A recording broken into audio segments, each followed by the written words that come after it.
చిత్ర, శ్రీకాంత్ అమ్మగారు వచ్చారు, త్వరగా రా. ఇలా చూడు, బొట్టు పెట్టుకురా. అదేమిటి అక్కడే నించున్నారు? లోపలికి రండి అమ్మా.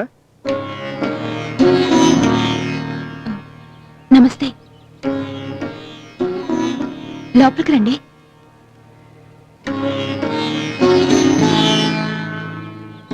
ఇవన్నీ తీసి రండమ్మా. రండి.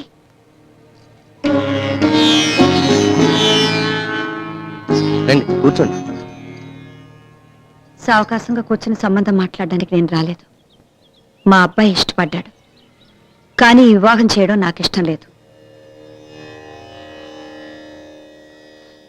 నేను మీకు తప్పకుండా నచ్చుతానమ్మా. నువ్వు నచ్చటం నచ్చకపోవటం సమస్య ఏం కాదు. నువ్వు మంచిదానివే కావచ్చు, కాదంటలేదు. కానీ నా కోడలుగా రావద్దు అంటున్నాను. నేనేమీ నిష్కారణంగా అంటలేదు. నువ్వు కాఫీ ఎలా తాగుతావు?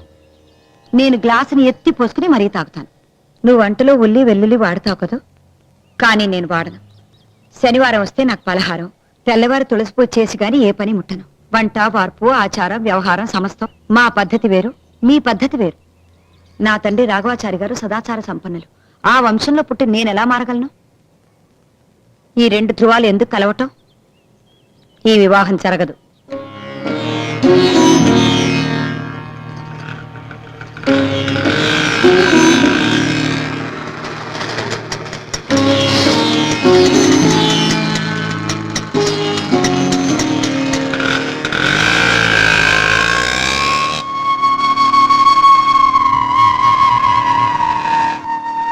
భజంత్రీలు భజంత్రీలు అయినా మంగళసూత్ర ధారణ చేయమైనా ఓం మాంగళ్యం తంతు నానేనా మమ జీవనేన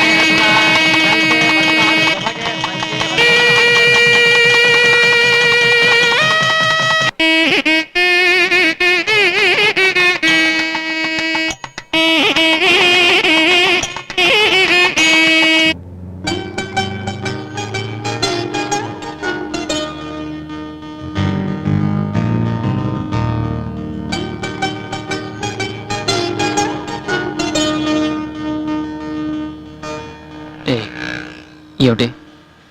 నాకు మాత్రం అందరూ ఆడపిల్లలా పెళ్లి జరగలేదు. ఓహో, గుళ్ళో పెళ్ళైందని ఫీలింగా? చివరిదాకా మీ అమ్మ నాన్న రాలేదుగా. పెద్దలుగా వాళ్ళు వచ్చి ఆశీర్వదిస్తే బాగుండేది. నీకు కావాల్సిన వాళ్ళ ఆశీర్వాదమేగా. అవునా? నేను చిత్రాన్ని పెళ్లి చేసుకున్నాను. ఇప్పుడే గుళ్ళో పెళ్లి చేసుకున్నాం. ఇద్దరూ పెళ్లికి రాలేదు. అట్లీస్ట్ ఫోన్లో నేను ఆశీర్వాదం తీసుకుందామని. కొంచెం అమ్మని పిలుస్తారా? అసలే మీ అమ్మ ఆస్తమాతో బాధపడుతూ మంచం పట్టింది. ఇప్పుడు నీ పెళ్లి విషయం కూడా తెలిసిందనుకో, గుండెకి చచ్చిపోతుందిరా.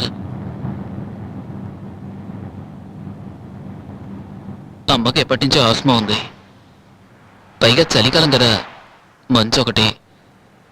సీరియస్గానే ఉందట అమ్మకి. హాస్పిటల్కి తీసుకెళ్లేదా? ఇంట్లోనే.